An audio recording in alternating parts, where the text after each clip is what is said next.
আজকে রেডি করে নিয়েছি বাটার এগ গার্লিক রেসিপি। এইভাবে বাড়িতে ট্রাই করবেন, খেতে কিন্তু অসাধারণ হয়েছে। ট্রাই না করলে বুঝতে পারবেন না এটা খেতে কত সুন্দর হয়েছে। নমস্কার বন্ধুরা, টেস্টি অ্যান্ড ওয়ান বাইট চ্যানেলে আপনাদের স্বাগত। বন্ধুরা কেমন আছেন? আশা করি বন্ধুরা ভালো আছেন। আজকে যে রেসিপিটা নিয়ে আমি হাজির হয়েছি বাটার এগ গার্লিক রেসিপি। এর জন্য আমি 3টে ডিম ভেঙে নিচ্ছি। যে সকল বন্ধুরা ভিডিওটাকে দেখছেন তাদেরকে অনুরোধ রইল পুরো ভিডিওটা দেখার জন্য। আর যে সকল বন্ধুরা আমার চ্যানেলটিতে নতুন আছেন, এখনও পর্যন্ত আমার চ্যানেলটিকে সাবস্ক্রাইব করে উঠতে পারেননি, তাদেরকে অনুরোধ রইল যদি ভিডিওটা ভালো লাগে তাহলে একটি লাইক একটি সাবস্ক্রাইব করে আমার চ্যানেলটির পাশে থাকবেন। তো এখানে আমি 3টে ডিম ভেঙে নিয়েছি। এবারে এর মধ্যে আমি দিয়ে দেব অল্প পরিমাণে লবণ। এরপরে আমি দিয়ে দিচ্ছি 1 চা চামচ গোলমরিচের গুঁড়ো, 1 চা চামচ চিলি ফ্লেক্স দিয়ে ভালো করে ডিমটাকে আমি ফেটিয়ে নেব।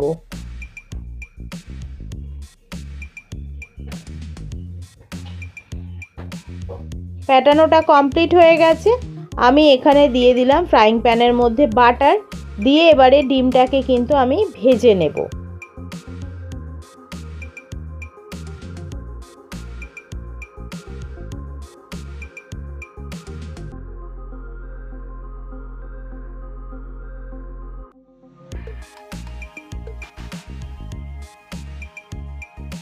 ডিমটাকে আমি এইভাবে ভেজে নিচ্ছি। ভেজে নিয়ে আমি কিন্তু এইভাবে ভেঙে নিচ্ছি।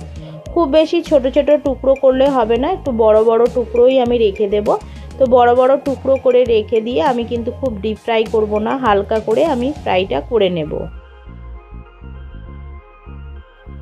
তো প্রায় ডিমটা ভাজা ভাজা হয়ে গেছে, আমি এবারে এটাকে নামিয়ে নেব। ওই ফ্রাইং প্যানের মধ্যে আবারও আমি দিয়ে দিলাম 1 চামচ বাটার দিয়ে ভালো করে নাড়াচাড়া করে নিয়ে এর মধ্যে দিয়ে দিচ্ছি আমি গার্লিক কুচি দিয়ে ভালো করে আমি নাড়াচাড়া করে নিচ্ছি। করে নিয়ে এখানে দিয়ে দিলাম 1 চা চামচ মতো কর্নফ্লাওয়ার দিয়ে আবারও আমি ভালো করে নাড়াচাড়া করে নিয়ে এখানে দিয়ে দিলাম 1 কাপ মতো দুধ দিয়ে ভালো করে নাড়াচাড়া করে নিয়ে এখানে দিয়ে দিলাম 1 চামচ চিলি ফ্লেক্স দিয়ে নাড়াচাড়া করে নিয়ে ফুটতে শুরু হলে আমি এর মধ্যে তবেই কিন্তু ডিমটা অ্যাড করব। তো প্রায় দেখতেই পাচ্ছেন ফুটতে শুরু হয়ে গেছে। আমি ডিমটাকে অ্যাড করে দিলাম দিয়ে ভালো করে নাড়াচাড়া করে নেব। দিয়ে দিলাম আমি এখানে ধনিয়া পাতা কুচি দিয়ে আবারও আমি ভালো করে নাড়াচাড়া করে নেব। করে নিয়ে আমি কিন্তু এই গ্রেভিটা একদম শুকনো শুকনো হওয়া পর্যন্ত নাড়াচাড়া করে নিয়ে নামিয়ে নিলেই রেডি হয়ে যাবে বাটার এগ গার্লিক রেসিপি। এইভাবে বাড়িতে একবার ট্রাই করে দেখবেন, আশা করি আপনাদের খুবই ভালো লাগবে। ভিডিওটা ভালো লাগলে একটি লাইক একটি সাবস্ক্রাইব করে চ্যানেলটির পাশে থাকার জন্য অনুরোধ রইল। আর কমেন্ট করে জানাবেন রেসিপিটা কেমন লাগলো। ভিডিওটাকে বেশি বেশি করে শেয়ার করে দেবেন আর বেল আইকনটা প্রেস করতে কিন্তু ভুলবেন না। বেল আইকনটা প্রেস করলে সবার আগে নোটিফিকেশান আপনাদের কাছে পৌঁছে যাবে আমি যে নিত্যদিন ভিডিওগুলো ছাড়ি। তো দেখতেই পাচ্ছেন বন্ধুরা, আপনাদেরকে একটা তুলে দেখালাম কত সুন্দর হয়েছে। খেতেও কিন্তু এটা খুবই ভালো হয়েছে। অতি অবশ্যই বাড়িতে এইভাবে একবার ট্রাই করবেন। আজকের মতো এইটুকানি। আমি আবারও একটা নতুন রেসিপি নিয়ে হাজির হব। ততক্ষণ আপনারা সুস্থ থাকবেন, ভালো থাকবেন। ধন্যবাদ বন্ধুরা।